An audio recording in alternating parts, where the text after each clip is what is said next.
Esto desde Brasil es como que vive en otra país. Ayer mismo por menos pasa a buscar la receta, pasa de pollo y pasa de irse.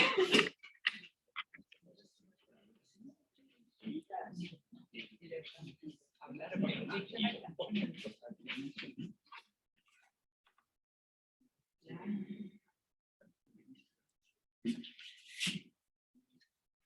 ¿Quieres probar? A ver si pasa. Vas a tener que apuntar hacia... Ahora. ¿Qué pasa? Y si no paramos. Bueno, Esto va a ser así. vamos a arrancar. ¿Sí? Vas a tener que mantener... me tengo que poner en perfecto. Exacto. Bueno, buenas tardes. Buenas tardes a todos y a todas. Bienvenidos. Hoy nos convoca la posibilidad de tener a la doctora Carolina Llanos con nosotros. Bueno, la hemos tenido a lo largo de toda la semana dándonos un curso de posgrado. Y hoy específicamente para escuchar una conferencia que se llama La textualización y las reformas educativas en Argentina, análisis de los libros de texto de matemáticas en los últimos 80 años. A nosotros nos pareció como grupo de investigación, cuando hablo como grupo de investigación, el grupo que dirige Laura Santori y Mariela Martínez, y somos varios, estamos aquí presentes integrantes, muy interesante la posibilidad de traerla a Carolina, especialmente para el curso de posgrado, pero también para la conferencia, porque este análisis que ella hace nos parece muy rico para entender lo que nos pasa como profesores de matemática y como sistema educativo de matemática en la escuela media. La doctora Carolina Llanos es profesora en matemática, licenciada en matemática y doctora en enseñanza de las ciencias, con mención en matemática, doctorado expedido por la Universidad Nacional del Centro de la Provincia de Buenos Aires, con sede en Tandil. Es directora del Núcleo de Investigación en Enseñanza de las Ciencias y la Tecnología, NIENCI, de la Facultad de Ciencias Exactas de esa universidad. Es investigadora adjunta de CONICET, investigadora adjunta de la carrera de CONICET, y profesora adjunta del Departamento de Formación Docente. Es miembro del cuerpo de docentes del doctorado de Enseñanza de la Ciencia de la Facultad de Ciencias Exactas de la UNICEN. Ha dirigido y dirige actualmente tesis de grado y de posgrado varias. Es asesora de nuestro proyecto de investigación, que nuestro proyecto es el de caracterización de organizaciones matemáticas para la enseñanza. Ha dictado numerosos cursos, seminarios, conferencias, tanto a nivel nacional como internacional, y demás está decir que tiene una prolífera producción científica en revistas de divulgación de trabajos de investigación, así que para nosotros es un honor tenerla con nosotros, especialmente por su formación, por todo lo que nos está brindando y por su amistad. Así que, claro, gracias, todo tuyo. Bueno, gracias. Es demasiado. Ahí apareció una cosa negra. Yo no toqué nada. No. Bien. Ok, gracias. Bueno, en primer lugar, yo soy agradecida con Laura, con Mariela, con Federico, con todo el equipo, con toda la gente que nos está acompañando desde el lunes, porque hay que escucharme tantos días. Así que bueno, les agradezco muchísimo. Para mí fue muy lindo lo que compartimos en el seminario. Es muy lindo estar acá cada vez que puedo, y como les dije el día del seminario, se los repito hoy, esto es un riesgo, porque si me vuelven a invitar, y si yo puedo hacer todo lo posible para estar acá y para compartir con ustedes, lo voy a hacer siempre que pueda. Así que nada, la agradecida soy yo con esta alta casa de estudios y con los amigos que he ido cosechando en este lugar. Que de eso se trata también el trabajo.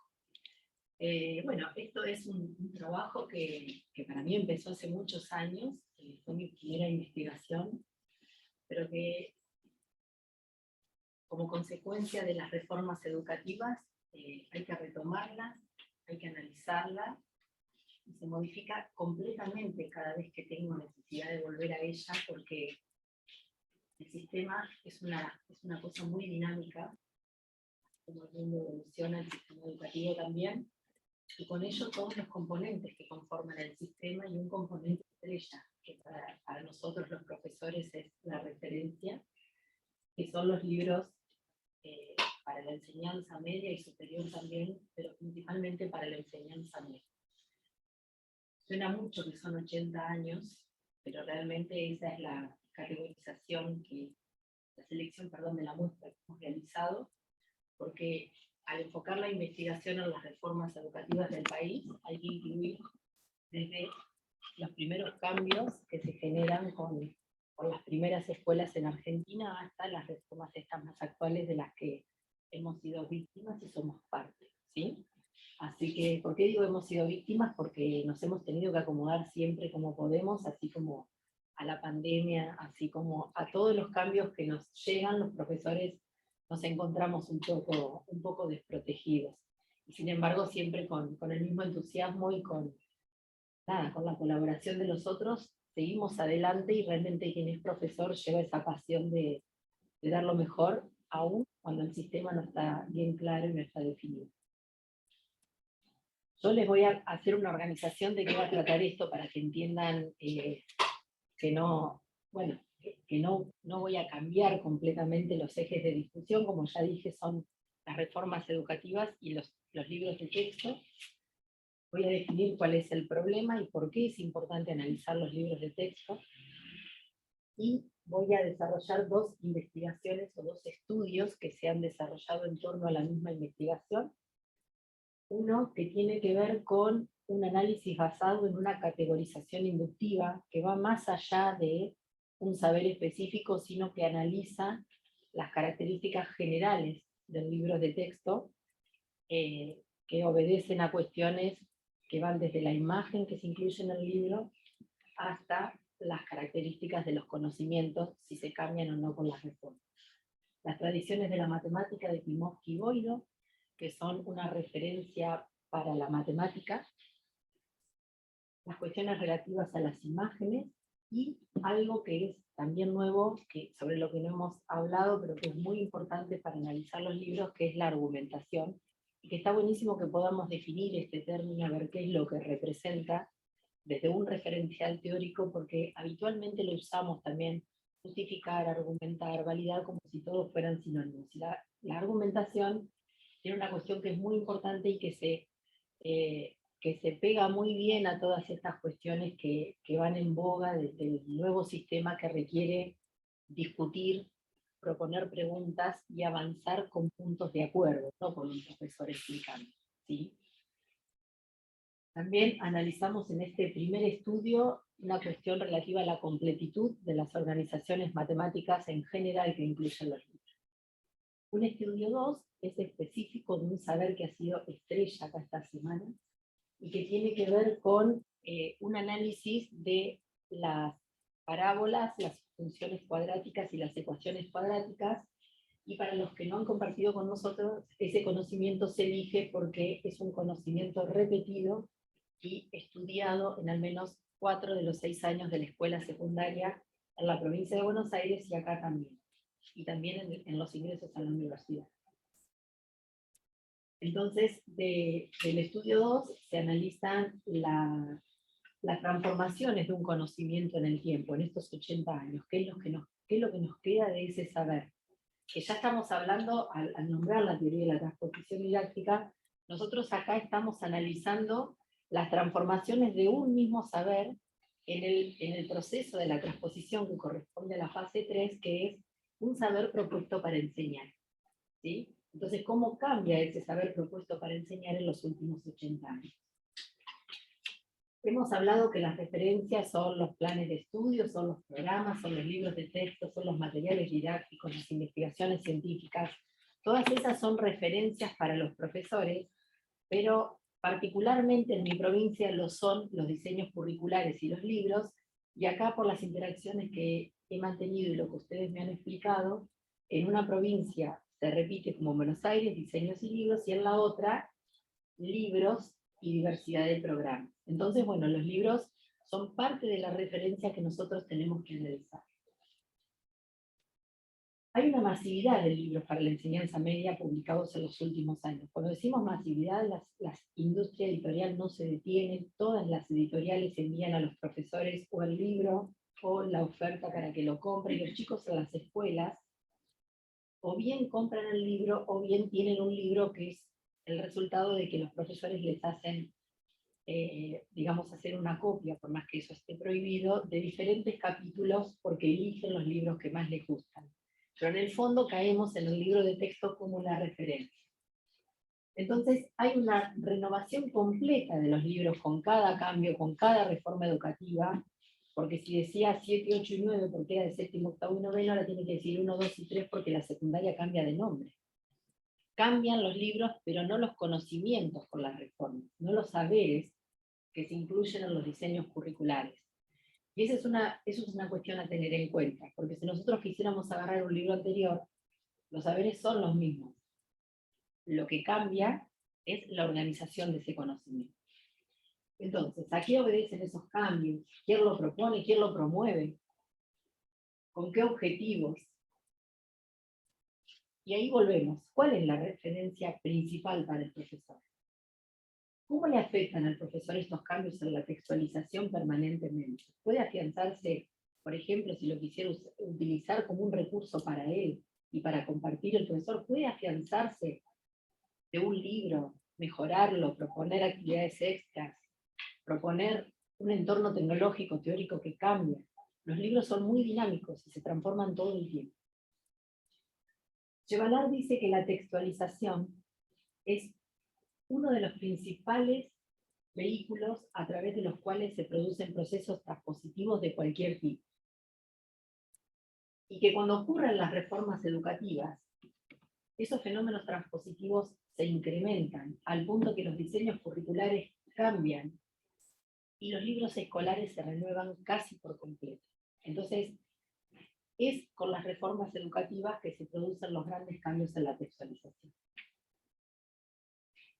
Bien, para analizar esto y las reformas educativas, nosotros tuvimos que estudiar primero cómo se da la creación de las escuelas secundarias en Argentina, con qué características, qué conocimientos se incluían o qué saberes se incluían en los diseños curriculares, desde la creación a la actualidad y las transformaciones de esos saberes, y también cuáles han sido las principales reformas.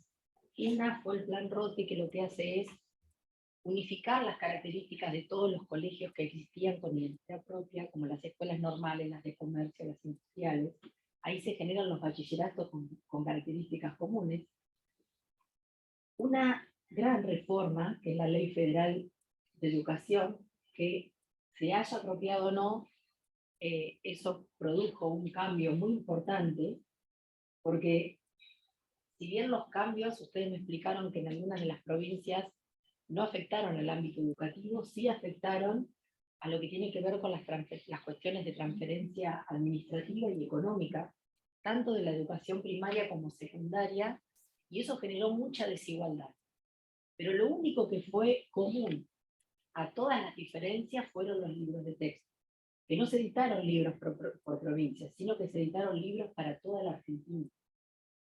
Y la nueva ley de educación nacional, que viene como a revertir la reforma de la Ley General de Educación, de la Ley Federal de Educación, perdón, y que tiene como principal característica la idea de unificar todo el proceso educativo, que eso es lo que está en etapa de transición, podríamos decir.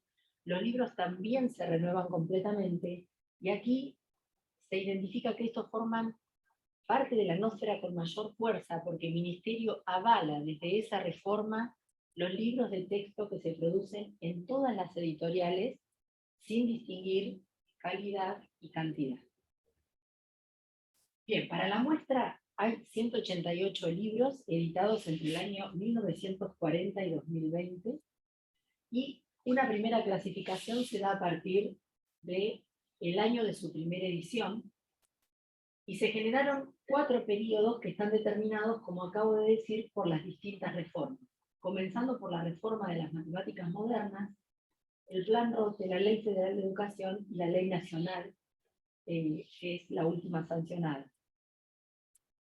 En el periodo 1 están todos los libros que se instalan con este cambio del plan Roth, ¿sí? Por eso los libros dejan de ser de aritmética, de geometría, de álgebra, de trigonometría, para transformarse en libros de matemáticas. Porque ese primer cambio es lo que genera la transición entre las diferentes características de los colegios para enseñar matemática en el bachillerato. Y también en el diseño, matemática pasa a formar parte de una única disciplina. En el periodo 2 están los libros que no solamente se ven afectados por la influencia internacional de la reforma de las matemáticas modernas, sino por el auge de la teoría de las situaciones didácticas de Louis Rousseau, que en Argentina impacta en el año 1976. Con el surgimiento de la teoría de las situaciones didácticas, las editoriales también cambian los libros vigentes porque comienzan a poner situaciones didácticas al inicio de algunos de los capítulos y también entre las tareas que se incluyen al final. Los libros del periodo 3 son los libros que corresponden a la Ley Federal de Educación.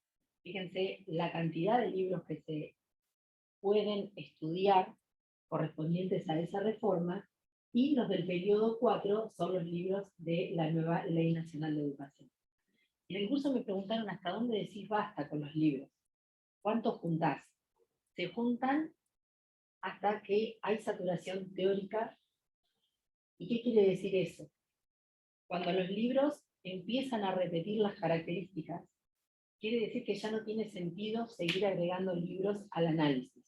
Lo que pasa es que en estos libros del periodo 3, como ese cambio se dio de golpe y de una vez, todos los años los libros se iban renovando porque hubo que adaptar el conocimiento incluido en cada año de la escuela, lo que correspondía al EGB3 y al polimodal, o a la secundaria para los que no cambiaron. Entonces de repente, un año existía un libro de tercer año que no tenía función cuadrática, pero como se iban reformando los diseños, al año siguiente había que publicar el libro que sí lo incluía. Por eso es tanta la cantidad de libros que se editaron en ese periodo. Bien, el análisis de los libros de texto con relación a la argumentación, las imágenes, las tradiciones de la matemática, y también con relación a las praxeologías, se realiza a partir de 3 grandes metacategorías que contienen las características de la argumentación, la relación entre las imágenes que hay en los libros y la argumentación, y las propias características del libro de texto. Por eso que acá, si queremos pensar en instrumentales teóricos para analizar, tenemos que considerar un referencial teórico de la argumentación, que se adoptan las ideas de Leitao y de todo el grupo brasilero que hace análisis de discurso y que desarrolla y teoriza acerca de la argumentación y la importancia de construir conocimiento dialogando con otros. Las características de las imágenes, la noción de praxeología y las tradiciones de la matemática. ¿Qué se entiende por argumentación? O sea, ¿qué es lo que nosotros miramos en el libro cuando nos preguntamos por las características de la argumentación? Un proceso de argumentación tiene como principal característica una etapa que es insoslayable, que es de negociación, confrontación de puntos de vista y acuerdo. Ustedes dirán, en el libro, ¿cómo se ve eso? Se entiende que tiene que haber un interlocutor para el libro, porque el libro cerrado no es un libro. Si el libro produce una confrontación, una pregunta, una actividad no resuelta, pero que genere una necesidad de elaborar una respuesta a esa cuestión, y no está en el libro de texto, quiere decir que ese libro motiva a algo que se llama argumentación autodirigida, que quiere decir que el libro genera un conflicto cognitivo y la persona que lo lee tiene que superarlo. Por eso es que la argumentación, en su propuesta teórica, tiene 3 vertientes, como la mayoría de los referenciales teóricos. La cuestión didáctica, ¿sí?, en el sentido de que esa cuestión me permitiría a mí generar nuevos conocimientos. La cuestión cognitiva, porque esa cuestión tiene que generarle podríamos llamarle desequilibrio a la persona que lee el libro o a la que le es puesta esa actividad para que esa persona aprenda algo y una cuestión epistémica vinculada al saber. Entonces, cuando una persona se encuentra con un contraargumento, se le llama un punto de vista alternativo, lo que tiene que hacer es buscar las alternativas para superar ese desequilibrio y alcanzar una respuesta. Fíjense que la argumentación autodirigida y la argumentación en sí tienen por objetivo lograr la construcción del conocimiento. Yo se los conté muy rápido porque habíamos hablado en el seminario que es común confundir argumentación con validación o con justificación. Y la argumentación requiere de procesos que conllevan los tres niveles a la vez, y principalmente la necesidad de negociar puntos de vista con otros o con uno mismo. Bueno, para analizar las imágenes se usa una categorización que es desarrollada en una investigación de Otero, Moreira y Greca para las imágenes en los libros de física, pero que se basan en el marco teórico de Clis y Van Leeuwen, que desarrollan características para las imágenes entendidas como lenguaje visual y que se analizan como mensajes estructurales. Y hay una clasificación que ellos proponen en su investigación que tienen que ver con las características de las imágenes, inicialmente si son de dos tipos, narrativas o conceptuales. Las narrativas serían imágenes que de mirarlas yo puedo llegar a producir una historia. Por ejemplo, si yo tengo la foto de un edificio en construcción con formas geométricas, yo tengo que poder interpretar, con triángulos para sostener el edificio, yo tengo que poder interpretar que esa foto a mí me la muestran para que yo interprete que el triángulo es una figura rígida. Sin embargo, las imágenes conceptuales son imágenes que están vinculadas a una semántica, donde a mí se me muestra la imagen o la representación matemática acompañada de una definición o de un texto que a mí me permite interpretar esa imagen.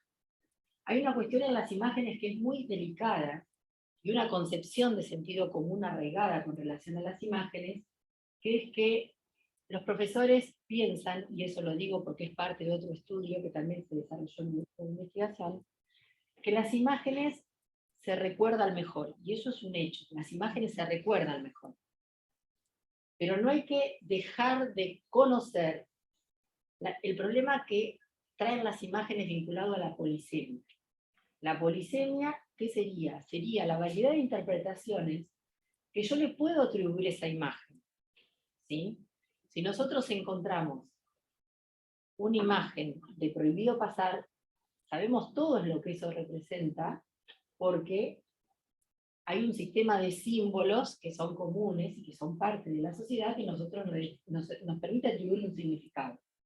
Ahora, si yo, bueno, voy a parecer una vieja, ¿se acuerdan los teléfonos de tubo? Si yo me saco una foto con el tubo despegado del teléfono, ¿qué estoy haciendo? ¿Estoy atendiendo o estoy cortando la imagen? No se sabe. Entonces, la imagen es polisémica, y lo mismo pasa en matemática. Entonces, cuando nosotros ponemos muchas imágenes porque mejoran el recuerdo, también tenemos que tener en cuenta que las imágenes generan muchas interpretaciones, tantas posibles como personas las observen.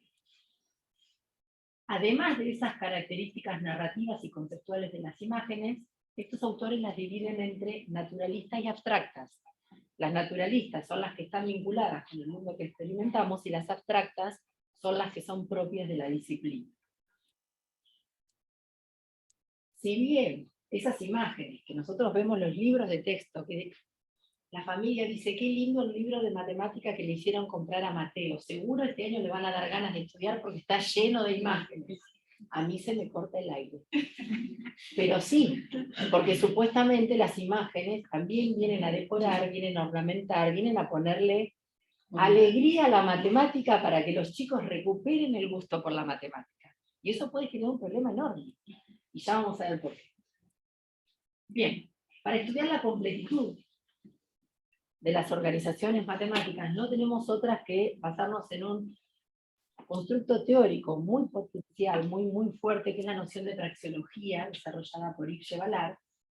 Y yo voy a simplemente, acá no me voy a meter con la completitud de las organizaciones matemáticas, voy a hacer algo así como más de divulgación de lo que miramos, que tiene que ver con que yo voy a analizar esa completitud de las praxeologías, que tienen 4 componentes, tipos de tareas técnicas, y un entorno tecnológico teórico que justifica ese saber. Yo voy a ponerme a analizar la cantidad y las características de tipos de tareas diferentes que aparecen en el texto, la variedad de técnicas que se proponen en el libro vinculadas a cada tipo de tarea, si el nivel de justificación es apropiado o no. Y si hay definiciones matemáticas, ustedes dirán, te enloqueciste y recién arrancaste. Si hay definiciones matemáticas en el libro, sí. Hay que mirar si hay definiciones matemáticas. Pero si el libro tiene que tener definiciones, porque los libros son para estudiar. Te lo pregunto ahora, ¿habrá definiciones? Vamos a ver. Me pasé largo, esto es mucha tendencia. Bueno, este análisis se lleva a cabo a partir de, toda esa organización de la información se lleva a cabo a partir de 2 estudios que se sintetizan, un análisis quali y uno quanti, de las categorías que ahora voy a mostrar. En una primera instancia se analizan las características de los libros y la argumentación. En una segunda instancia, las relaciones entre la imagen externa y la argumentación, porque eso es muy delicado, porque hay que analizar, contar las imágenes, analizar qué relación guardan con el texto escrito, y para eso hay que saber qué característica hay del libro y de la argumentación antes de vincularlo con lo de las imágenes.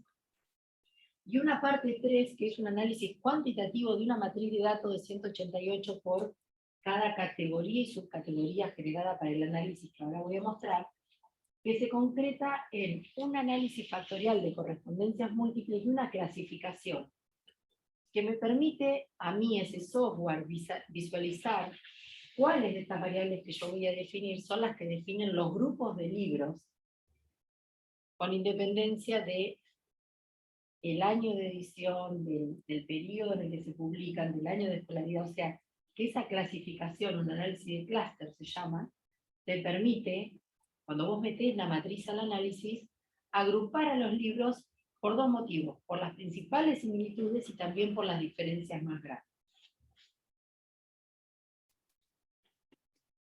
Bien, las categorías de análisis. Esto sirve. Se hace una categorización inductiva. ¿Qué es eso? Si yo te voy a hacer un análisis, ¿qué es hacer una categorización inductiva? Y bueno, es decir, yo agarro un libro, analizo las características del libro y pongo las características del marco teórico. Y me fijo si las características del libro y del marco teórico me permiten describir a ese libro, al otro, al otro, al otro. Que se generan inductivamente, quiere decir que las características se transforman si hay necesidad, porque ingresa un libro al estudio que contiene alguna característica que no fue considerada antes. Por eso es que con cada reforma, esta base de datos se modifica casi por completo. El inicio de la argumentación. ¿Qué se mira si el libro comienza el capítulo con qué? Con preguntas, con definiciones o con ejemplos, y en algunos casos con un único ejemplo tomado como representante para dar la definición. El tipo de argumentación. Si es deductivo formal, nosotros le llamamos, si hay argumentaciones parecidas a las de un matemático, ¿sí? Por supuesto con la salvedad que son textos para la escuela media. Si hay una argumentación deductiva informal, si la deducción está, pero no tan compleja como por ejemplo aparecen los primeros libros que tienen teorema, demostración, corolario, propiedades, que son fantásticos, o sea, para estudiar eso es buenísimo. Pero hubo una edición de los libros que ya redujo el nivel de formalidad. Si es inductivo, esos libros que generalizan a partir de varios ejemplos, o en ocasiones solo uno, y una categoría que hubo que agregar en la última reforma, esta es nueva, que se llama ausencia de argumentación. Libros que no tienen ningún tipo de validación del saber. solve y ejercicios, tareas. Bueno.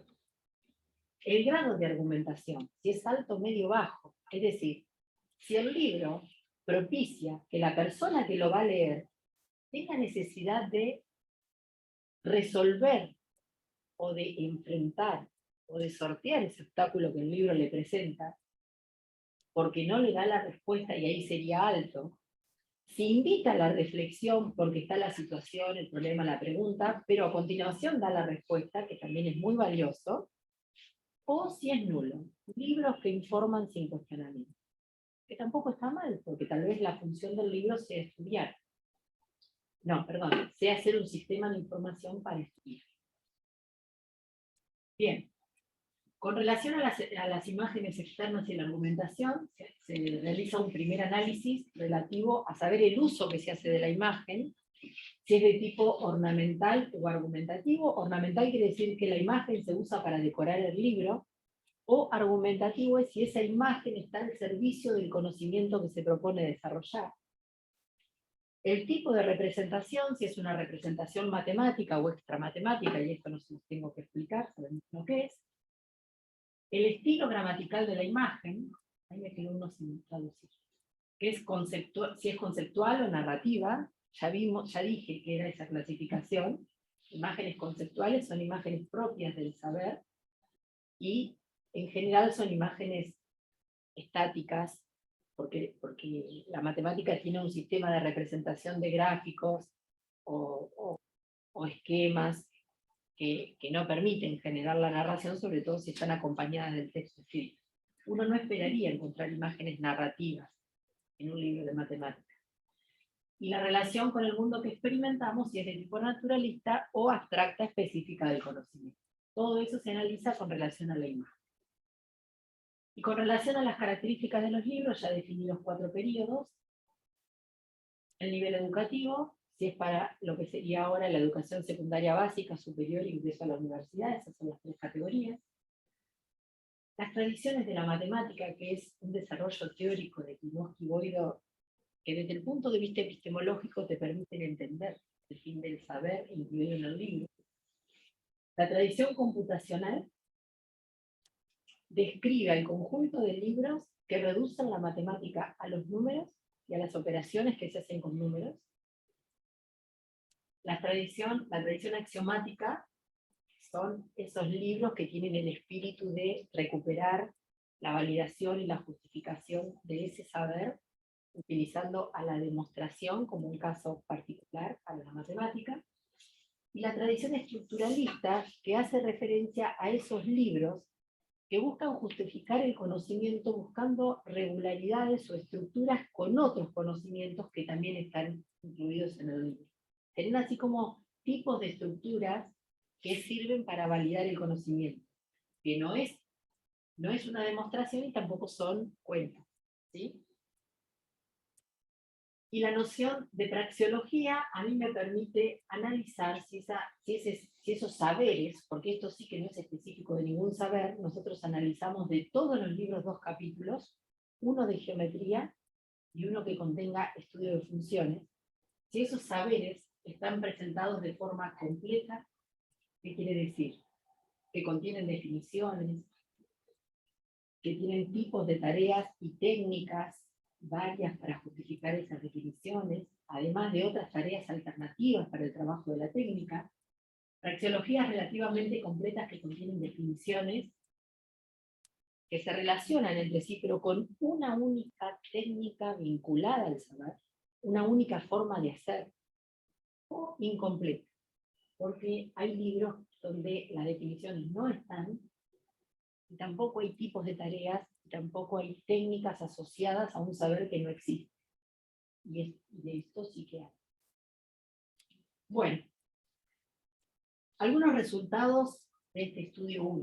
Las diferencias de puntos de vista promovidos por el libro. Es decir, hay preguntas, hay situaciones, o solamente el libro es un sistema de información. Digo solamente como si fuera despectivo y en realidad sería, o si el libro es un sistema de información y yo tengo que generar las preguntas en otro lado. Y por supuesto también, además de ese cambio entre los libros que no tenían preguntas y los que la incorporan, con el auge de la TSD, como les dije, también aparecen otros que son solo carpetas de actividades. Es decir, ni informan ni cuestionan. También un cambio en el tipo de argumentación. Pasamos de argumentaciones deductivas formales, luego, para que no sea tan complejo, a las deductivas informales. Después el inductivo es una muy buena forma de generalizar a partir de un ejemplo. Y también, aparentemente, no hace falta justificar el saber en los libros actuales. Bien, las praxeologías aparecen en los libros de forma cada vez más reducida. Es decir, las praxeologías que aparecían de manera completa, conforme pasa el tiempo, pasan a ser praxeologías incompletas. Quiere decir que o faltan las definiciones, o faltan la proposición de técnicas relativas a ese tipo de tareas, y también el uso de las imágenes, sobre todo en los últimos dos periodos. Acá vemos un libro que es viejo, es del año 1946. Es un libro informativo. Cuando yo decía el grado de argumentación se permite cuestionar, no, este libro no permite nada más que ser un sistema de información muy bueno. Claramente se vincula con la tradición axiomática y se trata de una praxeología excesivamente completa para los tiempos actuales, pero muy buena porque vincula los planos geométricos con el plano funcional, cuando el plano funcional todavía no estaba en auge. Las características de la argumentación siempre se dan con definiciones, y el tipo de argumentación es formal deductivo. Por supuesto que las representaciones, las imágenes, son representaciones matemáticas, conceptuales. Todas las representaciones están vinculadas a un texto que justifica ese saber, y son imágenes abstractas. En el periodo 2, este libro lo deben conocer, también hay libros informativos. Lo que cambia es la forma de argumentar. ¿Sí? La tradición ya no es la tradición axiomática, es la estructuralista. Y el tipo de argumentación es deductivo informal. Ya no se insiste tanto con la proposición, el corolario, ¿sí? Pero está todo fundamentado, está todo validado. Entonces, bueno, está muy bien. Y la argumentación, no en este libro, pero en los de este periodo, sí ya en algunos casos comienza con situaciones o preguntas, pero eso se responde a continuación y enseguida.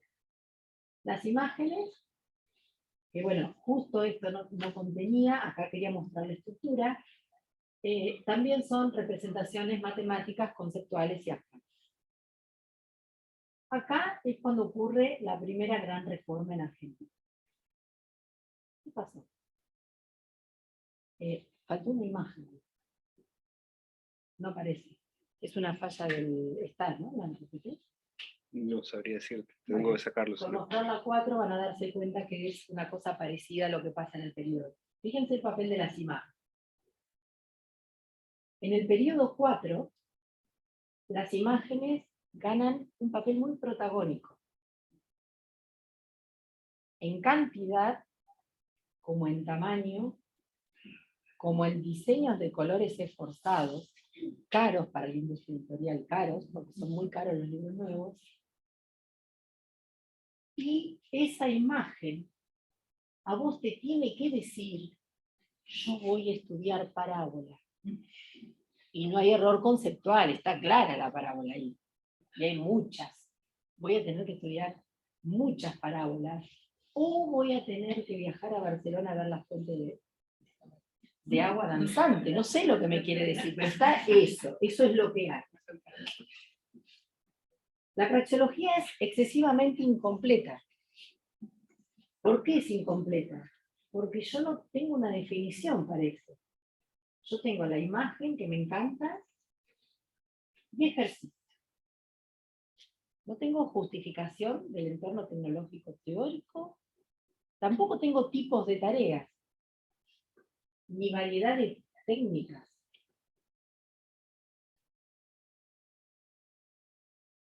Son carpetas de actividad.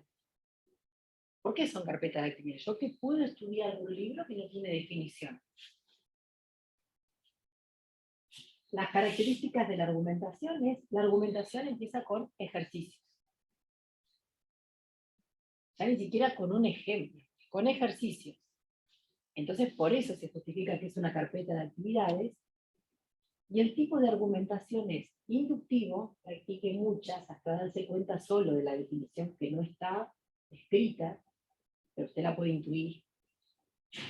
O directamente no hay lugar ni a las justificaciones ni a las definiciones, porque esa variedad de tareas o ejercicios que aparecen en el libro no guardan relación entre sí con relación a un objeto de ese saber que se propone en discusión.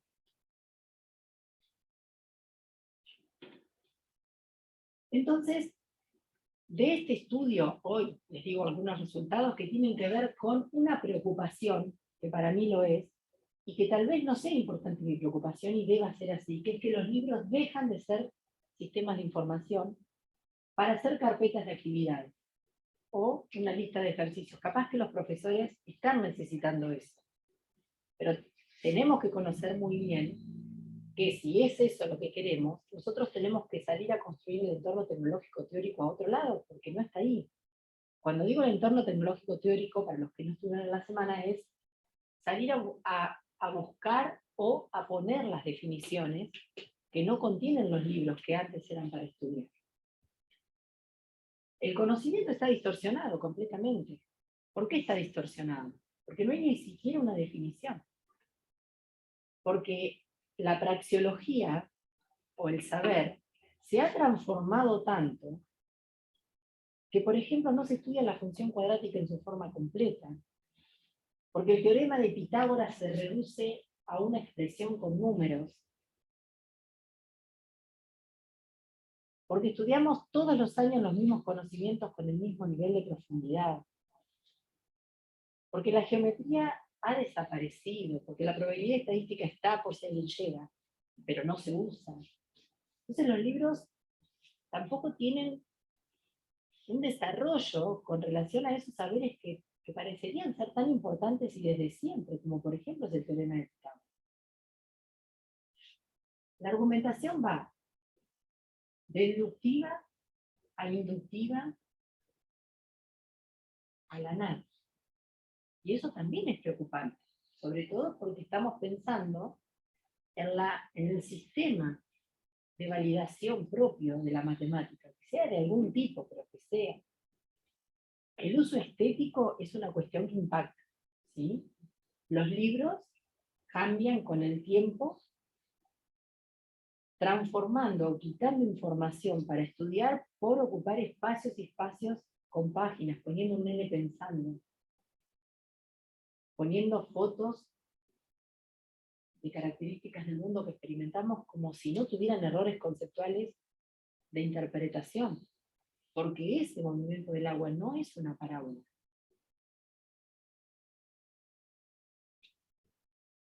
El objetivo de estos libros de ediciones más actuales ya no es informativo, eso está claro.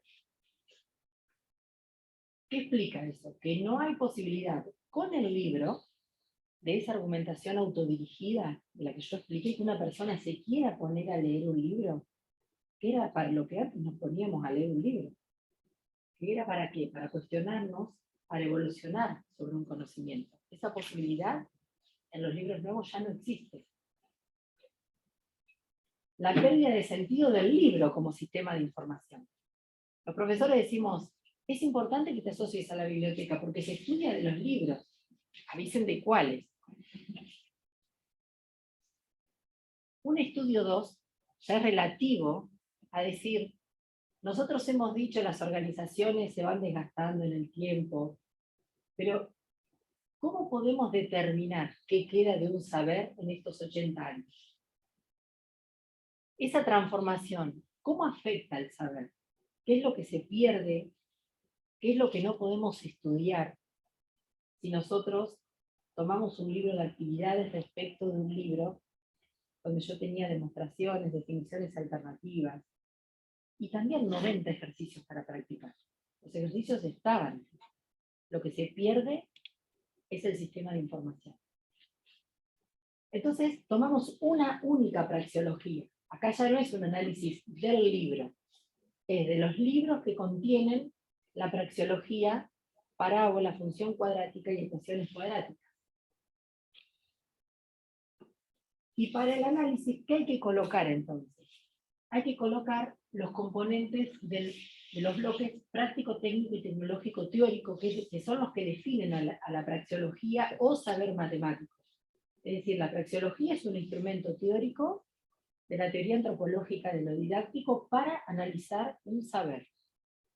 Entonces nosotros, con base en esos elementos de la praxeología, hicimos un análisis que tuvo por objetivo identificar los tipos de tareas, las técnicas y las características del entorno tecnológico teórico en cada periodo. ¿Cómo se hace eso? Vos agarrás el libro 1 del periodo 1, identificás todos los géneros de tareas, todos los tipos de tareas, todas las técnicas vinculadas, cerrás ese libro, agarrás el otro del mismo periodo. ¿Coincide o no coincide? Y vas completando los datos que son comunes y también identificando las diferencias. En el periodo 1, la parábola, la función cuadrática, lo que corresponda mirar, se estudia de manera completa. En ese primer periodo, toda la matemática estaba vinculada a la geometría. Entonces también las funciones y las parábolas se estudiaban por recurrencia a técnicas de geometría sintética y analítica, y también de álgebra y también de aritmética. Fíjense que, si han escuchado alguna vez hablar de juego de marcos, cómo los libros más viejos intentan construir un saber considerando diferentes marcos de resolución. Y algunos géneros de tareas que son propios de la matemática, como construir, demostrar, analizar, probar, calcular, resolver.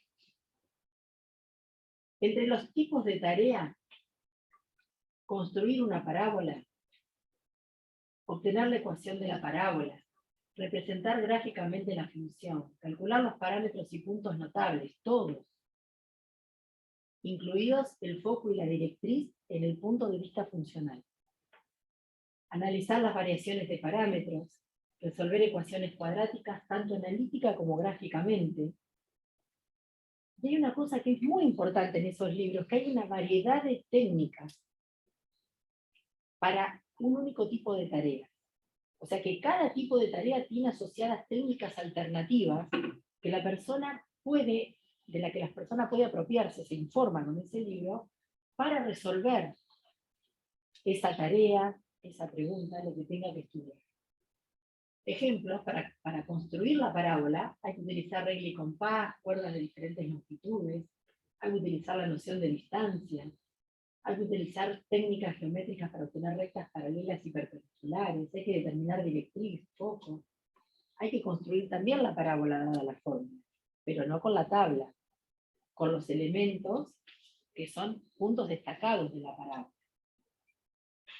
El entorno de justificación es destacado en estos libros, porque todo está definido, todo está justificado, y todo está estructurado bajo la forma definición, teorema, demostración, corolario del teorema, actividades para practicar la técnica de definición. ¿Sí? Piensen en el valor del trabajo de la técnica, que eso está también puesto desde el origen. Cuando Yevalar no existía, el trabajo de la técnica ya estaba puesto. En el periodo 2, los libros proponen un estudio de esta praxeología, pero ya desde un punto de vista funcional. Acá desaparecen las técnicas geométricas.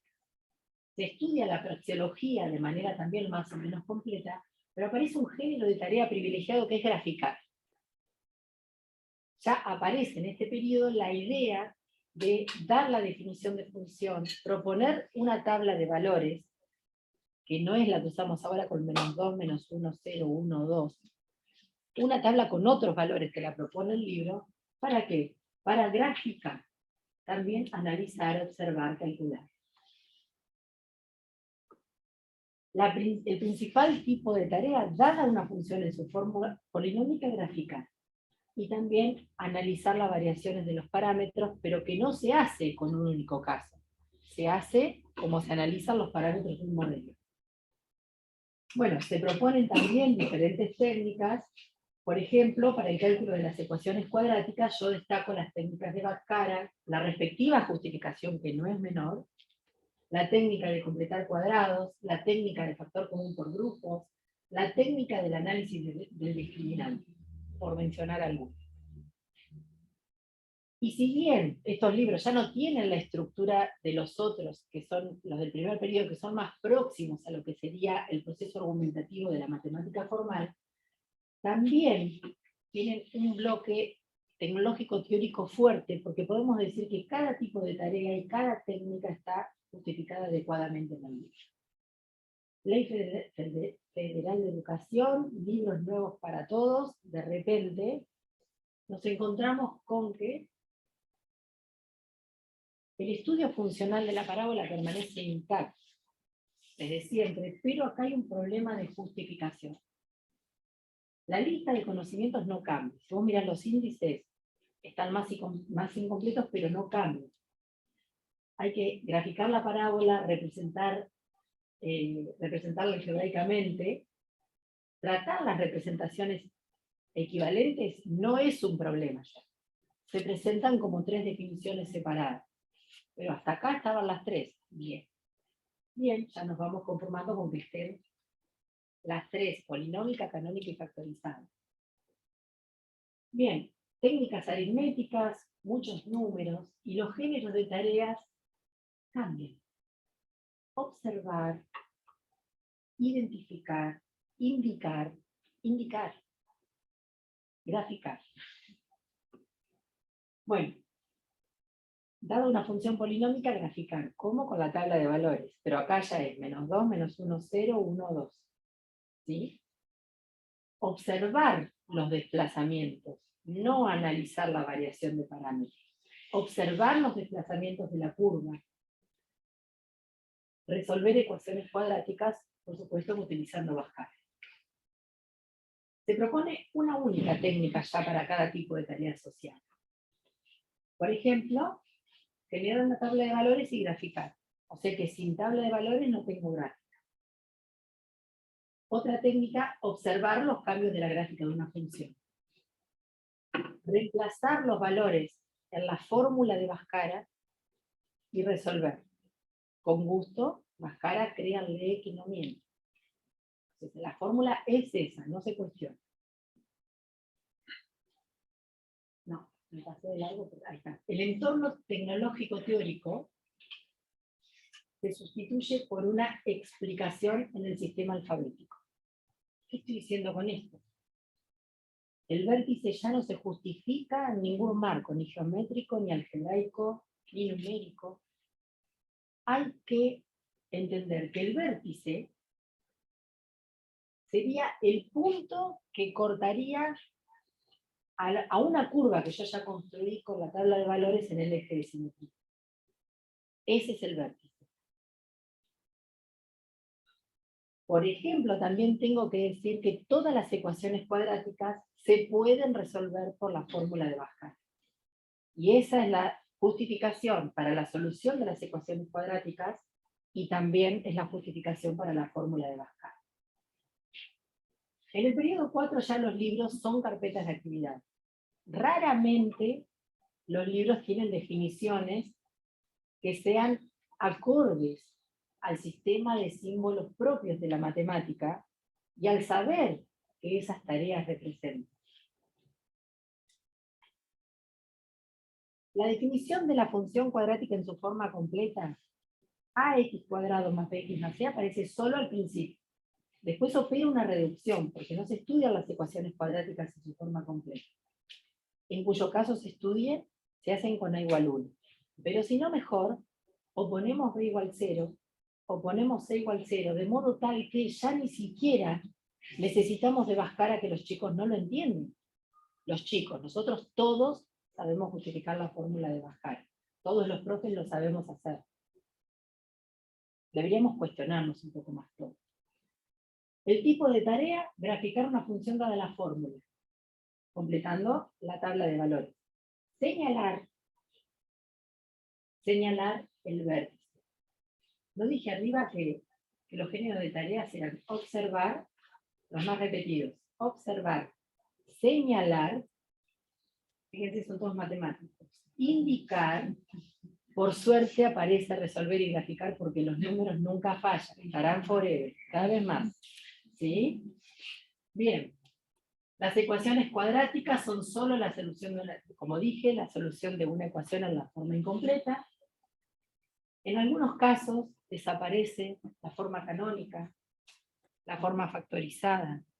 Ya no forman parte del estudio de las representaciones algebraicas que hay que estudiar cuando estudiamos la función cuadrática.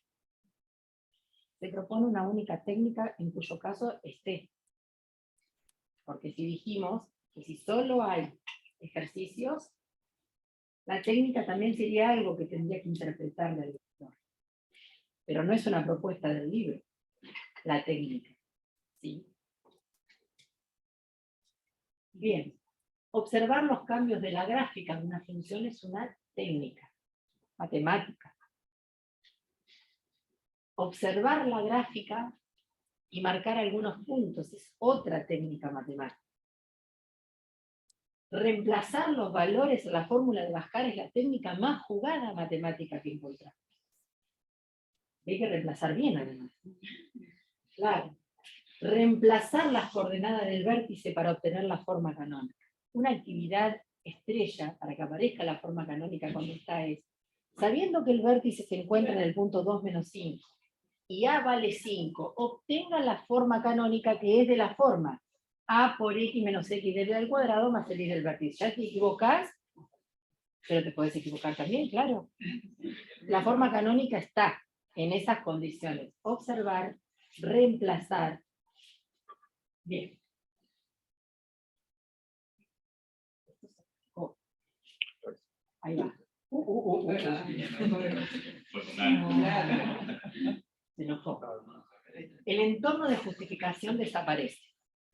La mayoría de los libros del último periodo no tienen entorno de justificación. Eso sí es un hecho.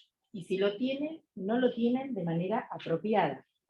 Quiere decir que es una verbalización, que es la tendencia de la matemática, a reemplazarla por una verbalización de los conceptos.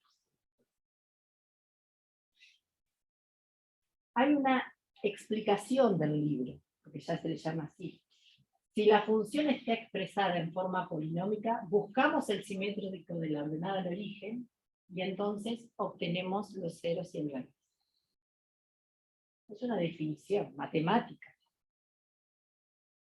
que definiría algún punto destacado, o alguna característica destacada de esa función. Si nosotros miramos la praxeología en su conjunto, entre cada periodo, en el 1, como dijimos, prevalece el sistema geométrico, prevalecen los estudios de la parábola como lugar geométrico y en algunos casos la función polinómica de grado 2. Los menos es lo que se pierde entre cada periodo. En el periodo 2 se pierde el sistema geométrico y aparece como con mucho auge el sistema funcional. Se estudian todas las características en ese periodo 2 de la función cuadrática en su forma completa. En el 3 hay una pérdida que para mí es triste, que es la pérdida del sistema de notación matemática. Es tristísima, se pierde. Pero agregamos la escritura alfabética no matemática, contamos la matemática. Hay una reducción de la forma polinómica de grado 2 para el caso de igual 1. Bueno, y algunas de las cosas que ya les he mencionado con relación al estudio de lo que debería ser completo de la función polinómica de grado 2. Pero tristemente en el periodo 4 hay libros en los que desaparece la forma canónica o la forma factorizada de la función. Una de las dos ya no está. Y en los casos que están, solo ocurre para igual 1 que se resuelve con Bhaskara o como les definí recién, para unos puntos que ya están conocidos y dados. Y sí está apareciendo mucho que la solución de la ecuación cuadrática sea a partir de la forma canónica. ¿Por qué? Porque entonces usamos Bhaskara y los chicos les facilitamos un poco la tarea. Que no necesitan pensar y construir una fórmula, necesitan que la cosa sea más fácil, despejar la X siempre. Con relación a las técnicas, bueno, en el periodo 1 prevalecen las técnicas geométricas, en el periodo 2 prevalecen las técnicas en diferentes sistemas de representación, como son el gráfico, el algebraico y el funcional, propio del estudio funcional de la parábola. En el periodo 3 y 4 desaparecen las técnicas algebraicas, y aparece una única técnica, cual sea, alfabética tal vez, para resolver algunos puntos destacados y representaciones de la gráfica. Con relación al entorno tecnológico teórico, en el primer periodo es destacado, en el segundo, si bien se pierden las demostraciones tan formales, los libros igualmente proponen definiciones, propiedades de los coeficientes de la parábola, proponen definiciones para resolver las ecuaciones y las analizan y las fundamentan. Hay una reducción en la formalidad.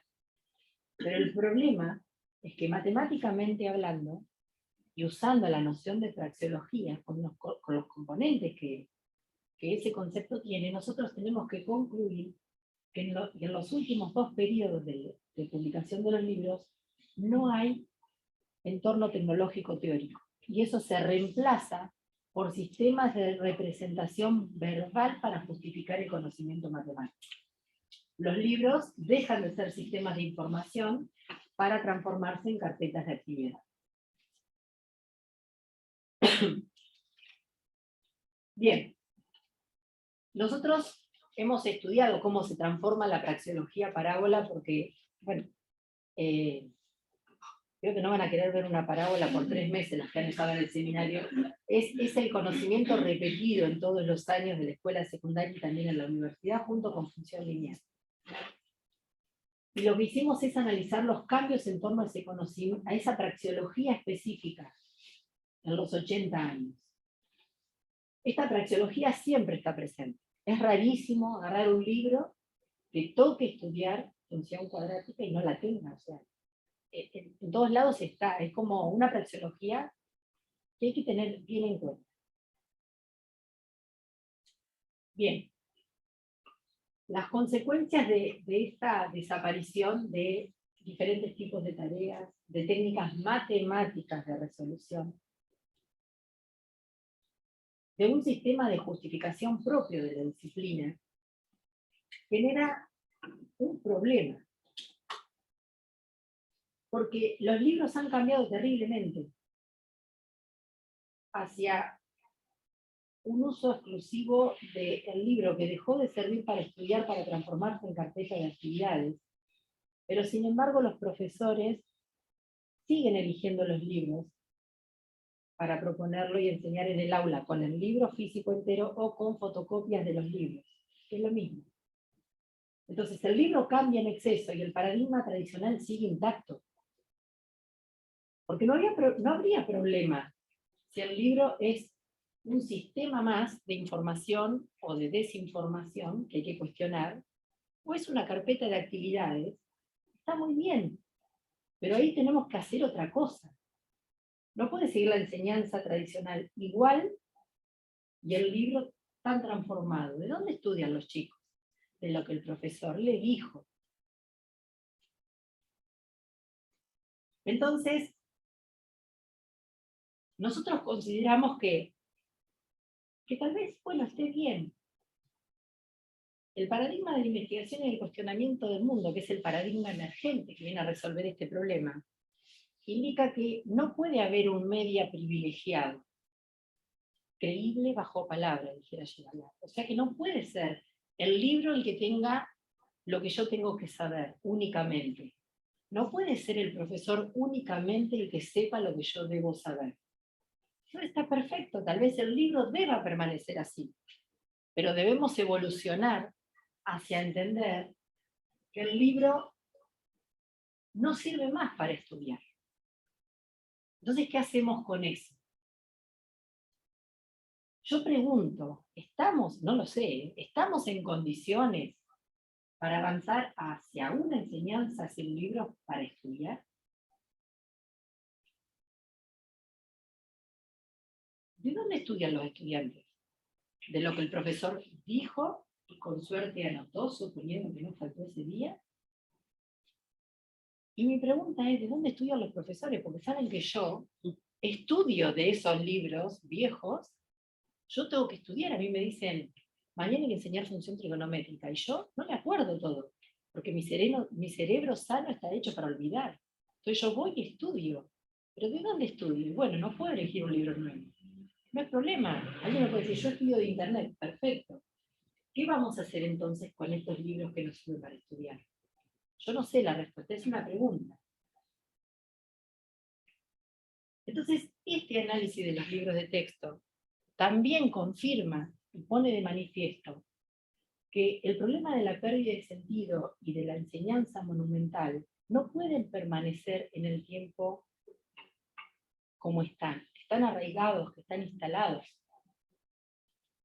El sistema de enseñanza no le queda otra entonces, si aceptamos que los libros tienen estas características, que va a tener que avanzar hacia el sistema emergente, que es la pedagogía de la investigación y del cuestionamiento del mundo, u otro sistema emergente que nos permita tener al libro como una carpeta de actividades, teniendo en cuenta que con ese libro no podemos hacer nada más que practicar.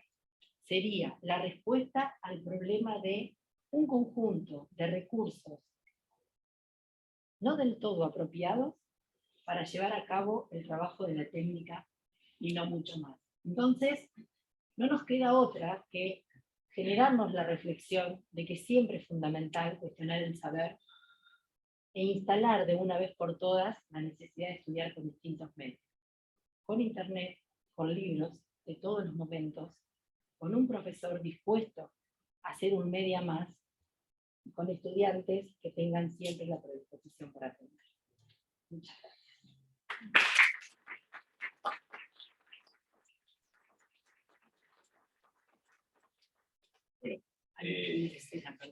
Gracias a vos, primero, no estoy acostumbrado. Gracias a vos primero por la conferencia. Y nada, abrimos un espacio de preguntas. A ver si alguien tiene alguna cuestión que quiera plantear, alguna pregunta, alguna sugerencia. Yo no tengo ahí. No, primero Carolina, decirte que no sé qué les pareció a los demás, pero para mí me pareció un trabajo impresionante de tiempo, que seguramente ha sido así o no. Sí, es de muchos años y de mucho tiempo. Así que bueno, yo lo valoro muchísimo y creo que para todos los que somos profes de matemáticas, tanto acá en la universidad o en la secundaria y los estudiantes, que hay muchos, creo que de esto nos tenemos que llevar esta cuestión de aprovechar todos los tipos de libros, que creo que está muy bueno todo lo que planteaste y que abrir los ojos bien a todo lo que hagamos. Muchas gracias. Creo que sí, que hay que ponernos a reflexionar sobre el saber y creo que esa es la actividad más valorada que podemos llevar a cabo como profesores, ¿no? Que es el saber que de la forma que podamos lo vamos a mostrar, a explicar, a sintetizar en un apunte, a elegir un libro, a buscarlo en internet o a dejar que lo busquen y confirmarlo, de la forma que lo podamos hacer, siempre tenemos que tener como nuestra principal actividad para considerarnos profesionales, hacer un buen trabajo con relación al saber. Y creo que eso es algo sobre lo que tenemos que reflexionar desde diferentes lugares, y un poco creo que es lo que hemos hecho estos días, ¿no? Pero los libros de texto también llaman a la necesidad de un cambio. Que los libros cambiaron mucho, la enseñanza sigue intacta, en términos de la forma, ¿no? No del tratamiento del saber. Los libros son un espejo de lo que pasa. Quería hacer una observación del cambio después que pretendemos en los estudiantes que vienen a la universidad, de autonomía, de lectura de libros, cuando vienen de carpetas de actividad. Por supuesto, nosotros queremos que estudien solos, o sea, los guiamos, los orientamos, pero pretendemos algo que evidentemente se perdió por el camino. Sí, y nos enojamos porque los chicos no tienen hábitos de estudio, no tienen de dónde estudiar, ¿qué van a tener hábitos? Claro. A veces nos las agarramos con los estudiantes, yo el otro día conversaba con los chicos. No, los chicos ahora no saben estudiar, ¿de dónde estudian?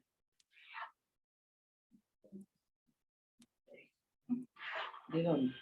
Pero en ese sentido también como docentes tenemos que hacer una autocrítica porque muchas veces nosotros armamos nuestros apuntes, entregamos, nunca deciden buscar o alentamos a que busquen otros medios de información. Entonces,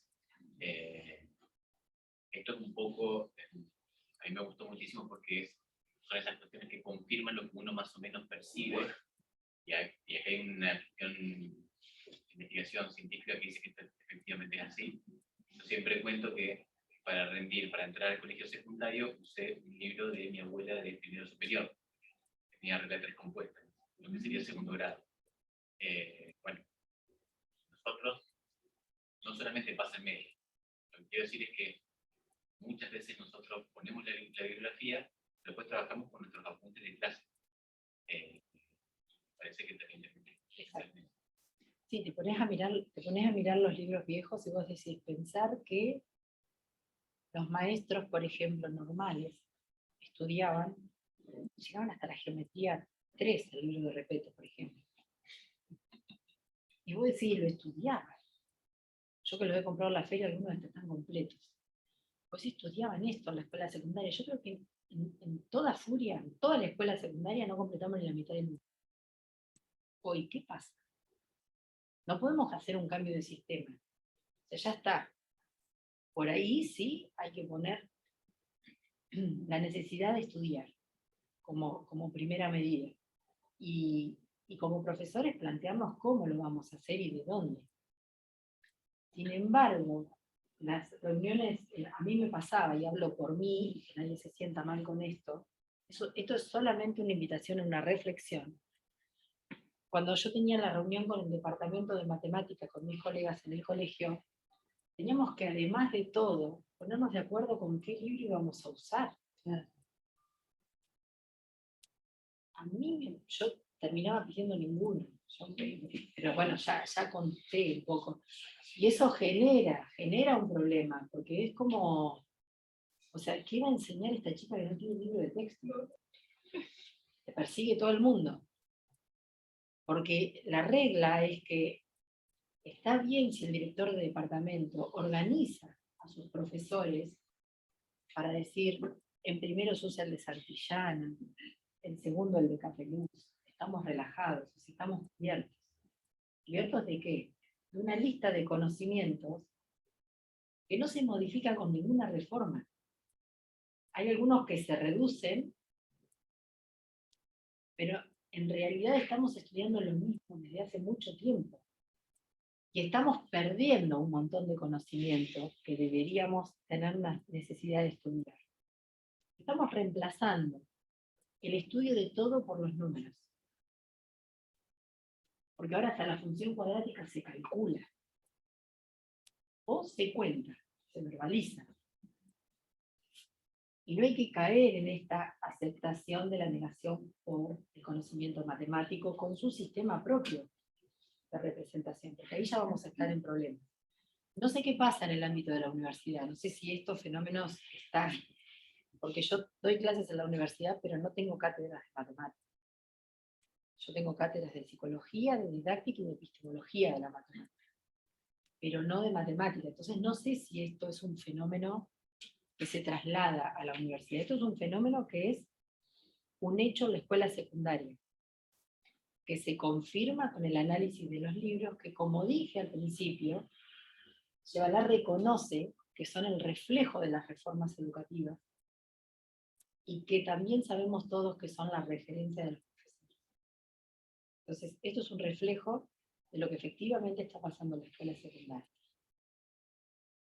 Salvo que haya profesores que lo pueden ver este fenómeno y dicen, no hay problema, si a mí me dicen que todos tenemos que usar tinta fresca, vamos, o Santillana o el Estrada. Acá no hablo de ninguna editorial, si no voy a ir presa. Pero lo que digo es, el que acordemos que hay que usar, usémoslo, y no importa, chicos, buscamos en internet las definiciones. Yo les traigo el libro, como dijo Guillermo, de mi abuela. Yo traigo cosas y estudiamos. ¿Cuál es el problema? No hay ningún problema. Los ejercicios están, desde el año 40 están, desde hace 80 años los ejercicios están. Se reducen en calidad, en cantidad, y se reemplazan también por imágenes, porque ¿saben el espacio que llevan las imágenes a los libros? Es terrible. Sí, además de la Orsén. Sí. Yo, bueno, yo doy álgebra en la universidad. No estoy muy al tema con las cuestiones de seguridad. Bueno, hoy cumplo 25 años de dar clases en la universidad.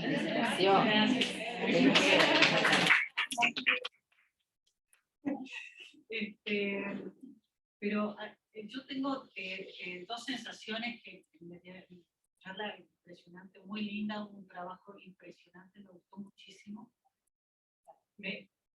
Tengo dos sensaciones. Primero, unas ganas locas de evolucionar hacia los primeros periodos. De involucionar o evolucionar en conocimiento. Esa desesperación de por Dios que estamos haciendo. Y la segunda cosa que me preocupa mucho es esta cosa de las imágenes, ¿viste? Que por lo que vemos, lo que dijo Silvia, lo que vemos cuando llegan los chicos a la universidad y lo que uno les exige tan fuertemente, y esto que una imagen vale más que 1000 palabras, esa cosa tan fuerte que se ha puesto hoy, que los chicos escriben todo a medias, ¿viste? Esta como nueva comunicación que está hecha, realmente yo soy del siglo pasado, es así, y realmente creo que ahora la frase tiene que ser al revés, las 1000 palabras valen más que las imágenes. Claro, por la polisemia de la imagen. Es al revés, exactamente al revés. O sea, quien estudia imágenes sabe que esa frase no procede. No procede porque si vos tenés 1000 personas mirando una imagen, hay miles de interpretaciones de frases, millones de palabras que las personas le pueden poner a esa imagen. Polisémica. Salvo que la imagen esté acompañada de un texto escrito y que a vos te diga, la imagen representa esto. Vincúlela con esto. Pero ahí ya vimos que, bueno, me di vuelta como si estuviera. La fuente de agua danzantes son parábolas. Para un chico que no estudió parábolas.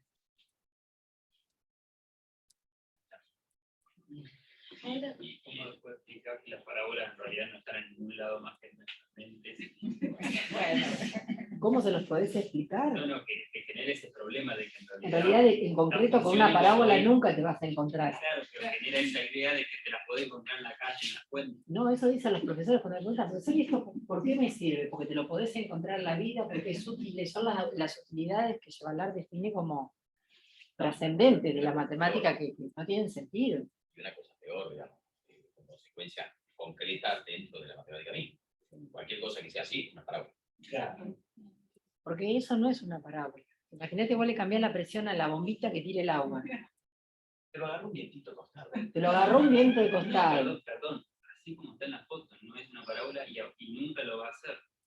No, y encima si A siempre es 1. Yo ya les expliqué. En el pique de la pelota de básquet todas las condiciones que necesitamos para que la pelota salga del piso y se entierre en el cemento fresco para que no proceda a su salida. Asimétrica está. Sí, por supuesto, con una perfección indiscutible. Lo que pasa es que hay que entender que en la noósfera, de todos los que toman las decisiones por nuestras reformas, hay cuestiones que nos exceden terriblemente a los profesores, a los investigadores, a la sociedad también, que son los que compran los libros, que tienen que ver con cuestiones políticas, sociales, económicas y el comercio. Es un motor. Eso vengo a preguntar yo, porque está bien, hay reformas educativas y cómo, o sea, está muy bien caracterizado cómo pudiste vos detectar los cambios en cada uno de los periodos, y mi pregunta era si, digamos, el diseño de esa bibliografía en cada uno de los periodos era por quién estaba dirigida, o sea, ¿quién ¿quién se pone de acuerdo controlado, para, digamos, o quién sí, lo o quién se determina? pone de acuerdo para que pasen esas cosas. No, porque las editoriales contratan escritores, revisores, y las editoriales lo que han conseguido, que es una conquista de las editoriales, es que el ministerio avale los libros. Eso es una conquista de la industria editorial. Y hay una cuestión que tiene que ver con perspectivas de sentido común. O sea, hay análisis de marketing, hay análisis de todo tipo en las editoriales que hacen que tengan necesidad de incluir las imágenes, porque se vende más el libro. Hay un estudio de mercado. claro, pero en cuanto a los contenidos, yo digo, ¿cómo eso atraviesa a todas? ¿Se ponen de acuerdo para ir quitando? No, para- convocan. Baja la línea. No, claro, No, nadie, no. Dependiendo de quiénes sean los convocados en esa nósfera. En el 2017, 2016, 2017, 2018, que estuve participando en el ministerio, que eran dos personas, dos profesoras de matemática contratadas por la política, que eran el personal técnico de la parte, hay una como subsecretaría editorial del Ministerio de Educación de la Nación, que se encargan de pisar los libros. Pero avisar una vez que están hechos. La propuesta O sea, de la editorial les manda la propuesta del libro, Claro, y ellos así lo miran y vamos, dicen, ay, sí, así vamos Esos son los decayendo. libros digamos. avalados por Nación, los que vos Exactamente. decías. Todos están hablados por la SEP. Porque eso es una conquista de la industria editorial. Ahí hay un estudio de Bueno, mercado, o experiencia. sea, hay todo. El libro no está hecho para estudiar. Partamos de la base. Los conocimientos con las reformas no cambian. Porque para elegir la función cuadrática, la parábola y las ecuaciones cuadráticas, me ocupé de hacer un análisis de las escuelas.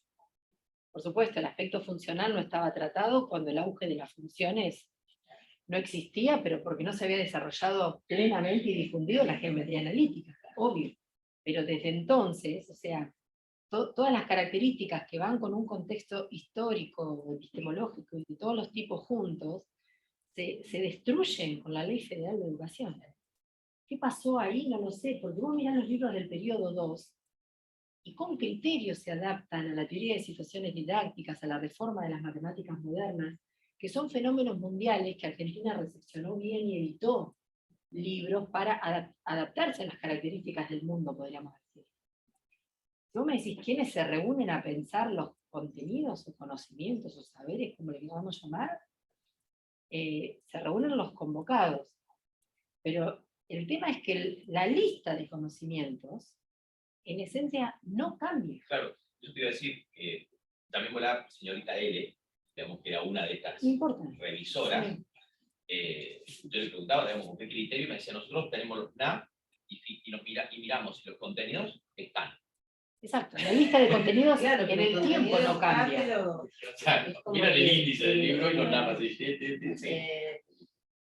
El diseño del libro es como que los diseños de los libros van teniendo Decayendo. una trayectoria No, parabólica. Y los diseños curriculares también van en decadencia, Claro. no con las sucesivas reformas, porque por ejemplo el otro día hablamos, entre las decisiones que toma la Nósfera, los que se sientan ahí dicen, bueno, listo, no hay que estudiar más francés. Se elimina francés de las escuelas secundarias. Física, hay que reducir el estudio a su mínima expresión. Química y biología se pueden estudiar juntas. Entonces nos piensan, nos largan.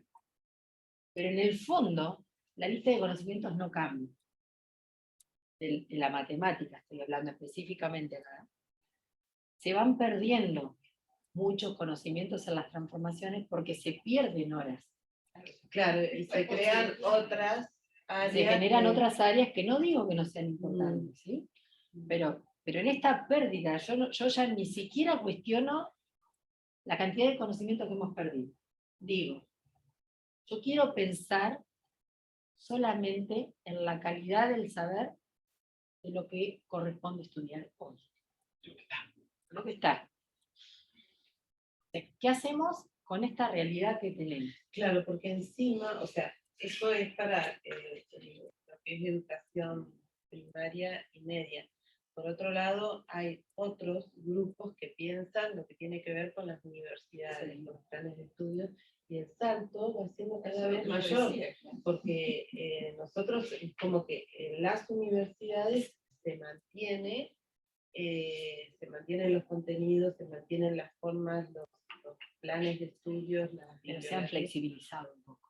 un poco sí, pero no tanto. Es más, nosotros ahora estamos trabajando con la comisión de acreditación del CIN y bueno, el personal técnico, tenemos una discusión hace 3 años con los técnicos de esa comisión que nos quieren sacar contenidos a las propuestas de estándares que hemos elevado y que nosotros no las queremos sacar, y estamos con esa pelea desde hace 3 años.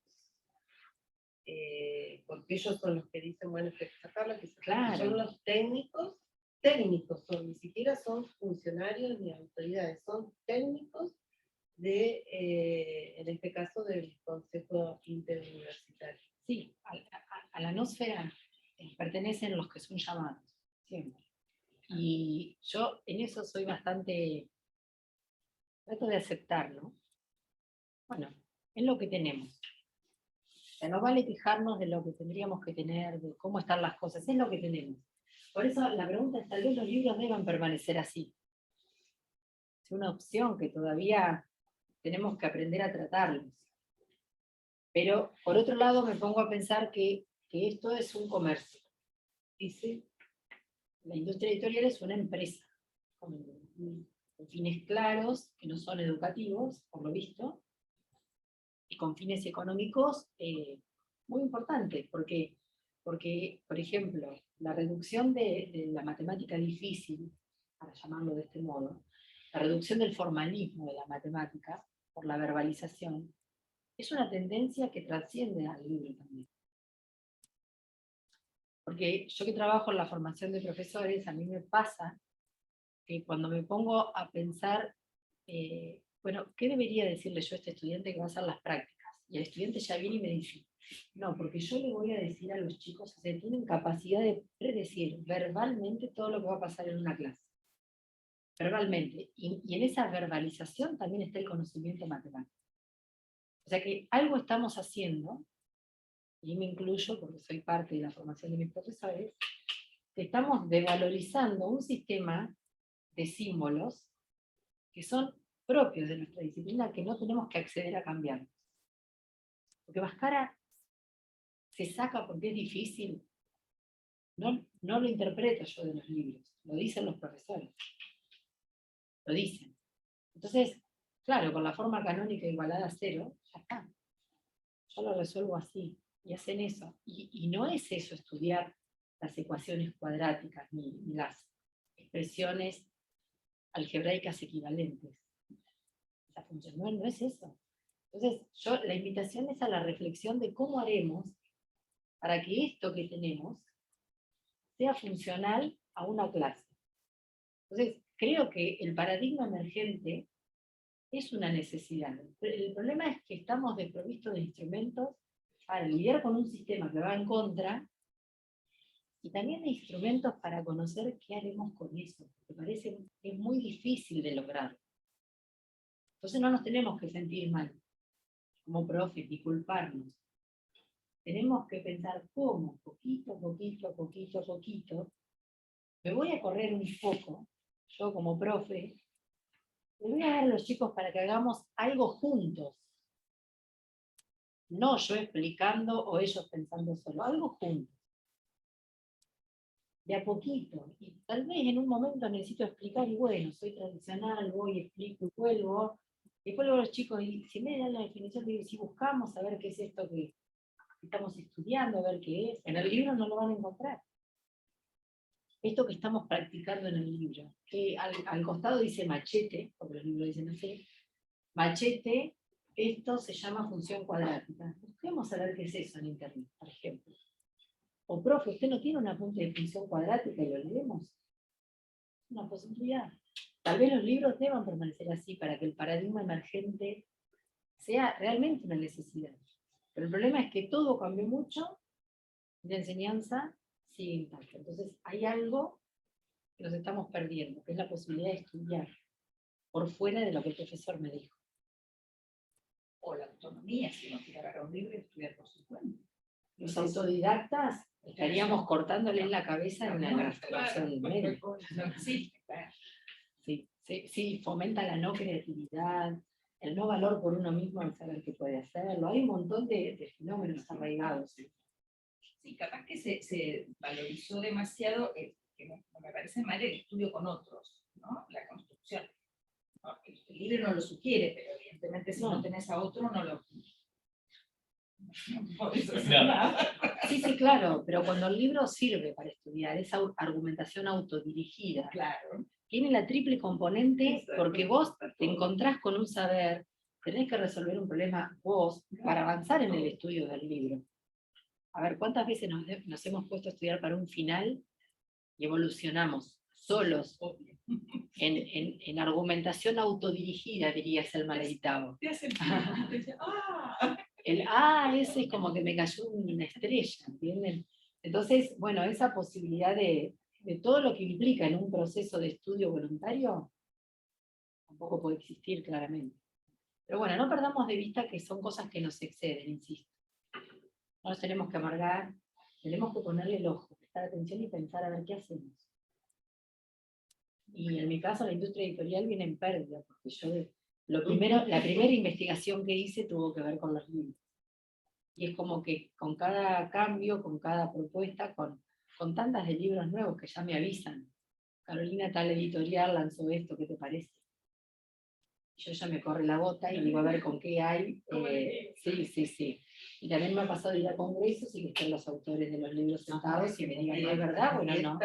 Analicémoslo desde el punto de vista del marco teórico. Yo lo que hago es simplemente una descripción de lo que hay en el libro con un marco teórico, no lo digo yo. Utilizo instrumentos para hacer una interpretación de todas las que se podrían hacer. Es eso, es una interpretación con instrumentos teóricos. No más que eso. Carolina, perdón, una consulta. Ustedes analizaron libros desde el 40 hasta el 2020 y en una de las diapositivas pusiste como que hicieron una publicación con Rita Otero en el 2022. 12. Sí. Esto que está acá es el resultado de las 2 investigaciones de este año. Bien. ¿Esas están disponibles? ¿Esas? No. Una no. No están disponibles. No te la porque... dejaron publicar después. Porque, bueno, el proceso editorial es un proceso, ¿no? Las publicaciones, desde que vos la envías hasta que te la aceptan, queda en prensa, hasta que se publica, pero va a estar, o sea, ya... Están enviadas. Aceptadas. No, enviadas, no, están aceptadas, están en prensa. Una es en las actas del Congreso de la Teoría Antropológica, y la otra es en el IARTEM, que es bueno, pasé por el Congreso, pero a su vez hay una revista que publica casi exclusivamente análisis de recursos. Es una revista muy buena, pero están todos en inglés, no importa, todos ponen en inglés y si no hay traductores. Y hay una más enviada en el español, que es otro análisis que acá no lo mostré, pero porque eso todavía no está ni... Yo valoro mucho las devoluciones de los evaluadores de las revistas, porque ellos de afuera realmente considero que hacen un trabajo que es, para mí, invaluable, porque alguien de afuera te dice sobre la calidad y sobre lo que se piensa de importante o no de tu trabajo, y no tengo respuesta de eso, que eso sí está en español, en una revista económica. Pero hay que esperar, no tengo todavía respuesta al problema, por lo tanto, todavía no me aventuro en comunicar lo que no sé cómo se ve en la comunidad, digo. Pero, una cuestión a comentarte para no olvidarme, que hoy dijiste con la reforma federal de educación, no hubo publicaciones jurisdiccionales de cada provincia. Bueno, sí. En Córdoba, por ejemplo, hubo en el año 99, en el año 2000, los libros de Diana Botelero de Francisco, que fueron financiados por la Secretaría Editorial del Ministerio de Educación de la provincia, y después una serie de libros que se hicieron para la educación obligatoria. Yo después sí que te lo paso. Pero es casi copia de lo otro, digamos. Sí, es como, Simplemente una aclaración. si entras en la saturación teórica, Sí. no se puede agregar. No, pues es... Tener cantidad por saturación teórica te valoriza, te genera grados de libertad en el análisis. Sí, sí. Entonces hay que tener los libros que te definen diferencias. Diferencias o puntos de encuentro. Aunque no el mismo... Sí, esto lo único que el mismo tenían de sistema diferente era la transversal. estructura, por ejemplo, que se hicieron para los CBU rurales, que tenían una estructura muy particular, porque era una estructura educativa Eso diferente. es otra yerba, eso es otra Sí, sí. cosa, también la enseñanza de adultos es otra Claro. cosa. Pero, Está digo, el paralelo. simplemente como para decir, había ahí unas cosas que... Hubo una provincia que generó sus propios recursos. Digamos. Sí, sí, sí. No lo sabía, bueno, en sí lo sabía porque me lo comentaste ayer o antes de ayer. Ah, te mostré uno de Buteler, ¿no? Sí. Sí, lo vi por eso, pero en general nos arreglamos hoy todos con los libros que son de alcance nacional. Yo creo que no hay libros para la realidad de cada provincia. Y tengo una pregunta, porque ahí cuando estaban las diapositivas, esto del análisis de la argumentación, yo soy, para mí, todo nuevo, digamos. Y quise entender un poquito el cuadro ese. ¿Cómo podría decir, cuando vos dijiste esto de que se confunde la argumentación con la justificación, en realidad la justificación vendría a ser el conocimiento que se puede construir a través de ese proceso entre argumentación y contraargumentación, digamos? Sí, claro, todo puede ser parte de... Yo puedo ponerme a pelear con Silvia acerca de qué color es la etiqueta. Que quiero pelear en el buen sentido de argumentar. ¿Sí? Sí, sí, sí. Ella me dice que es turquesa, yo le digo que es azul y ahí arrancamos. ¿Estás bien? ¿Estás mal? ¿Vos qué ves? ¿Vos qué no ves? Yo puedo hacer una argumentación de todo. De hecho, la teoría de la argumentación no tiene nada que ver con las matemáticas.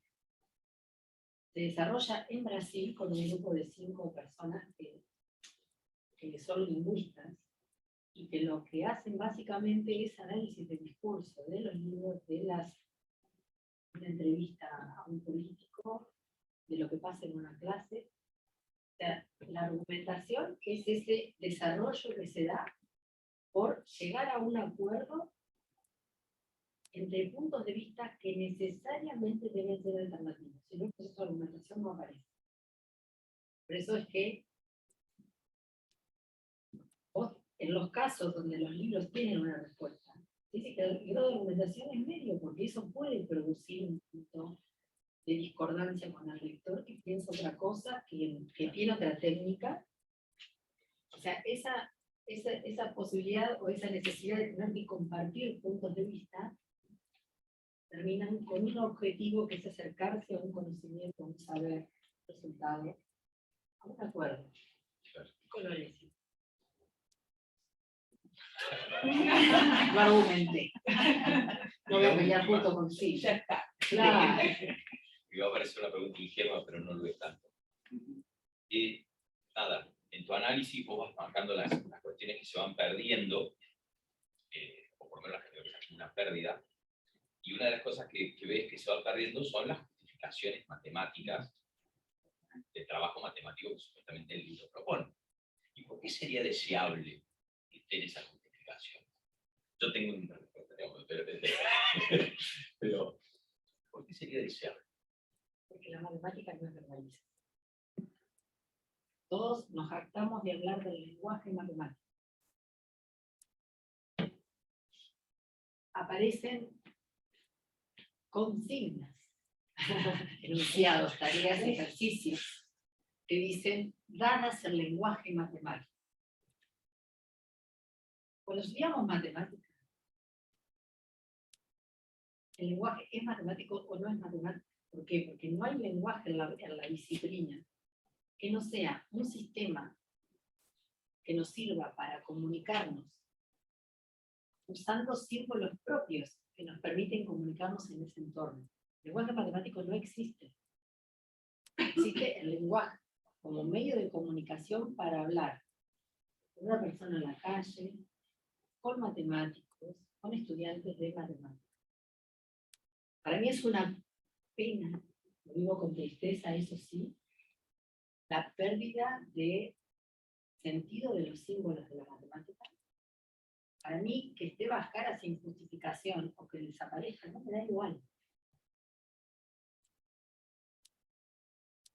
Pero no me da igual porque tiene mucho valor, y un valor epistemológico importantísimo ese desarrollo en la historia de la matemática y también para otras disciplinas que usan esa fórmula sin cuestionamiento. La otra disciplina no tiene que cuestionarse la matemática necesariamente. Con usarla, con que le sea útil, suficiente. Podemos ser más modestos, no pedirle a todo el mundo que cuestione la matemática. Pero yo lo vivo como una, así como con mucha pena, porque estamos transmitiendo una visión inapropiada de lo que la matemática es. Es como si la gente que sabe de arte y de pintura se va a dar lo mismo a la técnica, y una interpretación y un cuidado por esa técnica que se desarrolla un sector del arte. No da lo mismo. Entonces, esta transformación o esta sustitución del sistema de símbolos por un lenguaje verbal para que sea más familiar para los chicos. Familiar es la mamá, el papá, o la persona con la cual esa persona nace y se inserta en un entorno social que la cultura le va a proporcionar ese lenguaje, que se llama lenguaje materno, pero no porque se lo da la mamá, porque se lo da el entorno. Y ese es el lenguaje para todas las disciplinas, el que te sirve para hablar con otros, el que te sirve para pensar, la universidad para dar vuelta con los otros, quiere decir para desarrollarte, para pertenecer. Pero yo lo digo como una pena, porque es el sistema de representación compartido con otros y con un saber que es útil para otros. Eso no me da igual, a mí me da pena lo que está pasando. Pero no digo que lo que pasa en los libros sea para ¿qué voy a hacer ahora? Y bueno, tal vez tengo que pensar que no puedo seguir enseñando igual y usando este libro nuevo. Uso el libro nuevo porque el sistema me obliga, porque me lo mandan de regalo a la escuela. Porque los chicos lo tienen, por el motivo que quieran. Pero yo tengo que hacer otra cosa para complementar lo que no está y para fundamentar apropiadamente el conocimiento. El lenguaje es todo lo que sirve para comunicarnos. La matemática no es un lenguaje. Una discusión que tengo con instituciones de formación de profesores, colegas que están en la formación de profesores. Yo desaparecer, por ejemplo, de los 2 primeros años de la carrera, de las materias disciplinares. La necesidad de Y es una tendencia. Pero yo iba a decir, es más grave en la formación social universitaria que quizás en media que uno trata de reducir el nivel de abstracción. Es eso es terrible. Es terrible. Reducir la distancia entre el estudiante y la matemática, pero la Ya bastardeada. la reducís, la triplicás. Porque los chicos acaban por no entender nada de lo que está pasando. Es esta ilusión de reducir el problema que se multiplica. Porque yo tengo que hacer con la matemática. Tengo que en Francia, antes que Chevalar viva, existía el programa La Mena la Patria, las manos en la masa, que los chicos hagan. Y matemática es la masa, que hagan matemática. Si es física, que hagan física o física por matemática, pero no puedes evitar lo que es propio de la disciplina, porque no van a poder comunicarse con otros sobre eso.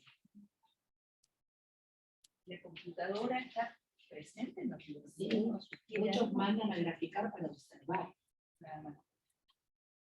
Dice, usen GeoGebra para observar los cambios en los parámetros de las funciones.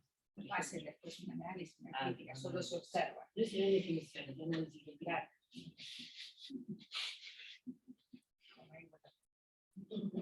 Me quedo. Y tampoco es el análisis de la variación de parámetros del periodo 2.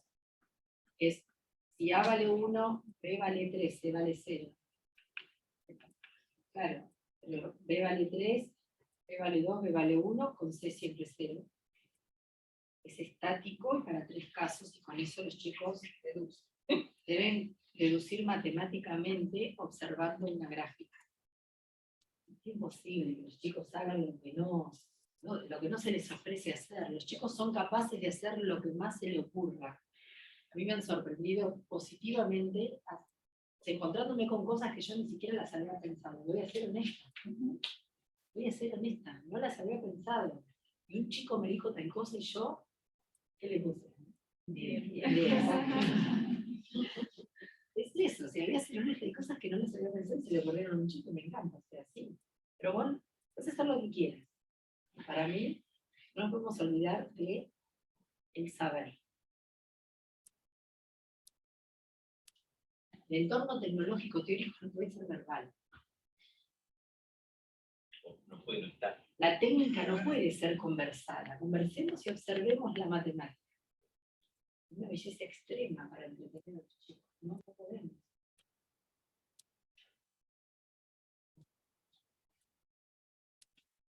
Bueno, no sé si alguien más quiere saber algo, o no saber algo, conversar de algo, confundirse un poco más.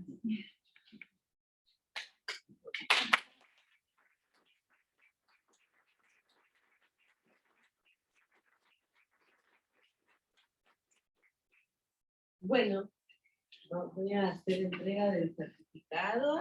¿Esto con certificado? Sí, del certificado de la conferencia. Muchísimas gracias. Bueno, Es muy importante para mí y para mi trabajo. Un agradecimiento enorme, por eso queremos darte en nombre de todos, de todos y de todas Muchas gracias a todos. para que nos tengas siempre, bueno, Todos los días puedo llevar la bolsa al trabajo. Sacamos una foto con el presente, por favor. Vamos a inmortalizar este momento. Claro, tenés que verlo, ¿puedo abrir el público? Voy a hacer la reunión.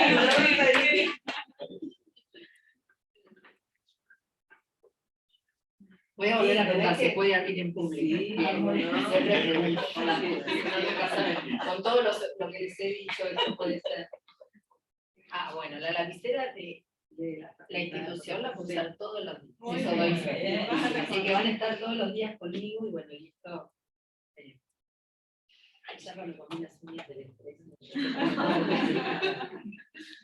Suelo estar más arreglada, pero llegué como se puede. Bastante seguro. Si no, para la lapicera. Sí. ¿En qué momento? ¿No?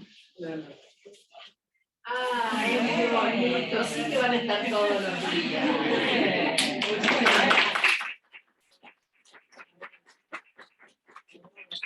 Vieron que acá me tratan muy bien y hacen peligro. Vamos a volver. Bueno, es divino, gracias por todo. No tengo esto, así que Bueno, me voy a llevar un calientito a la nieve para este fin de semana. que lo disfrutes. Gracias por todo de corazón, gracias. Muchas gracias. Un placer, Daniel, siempre. Para nosotros también. Lo pasé muy lindo.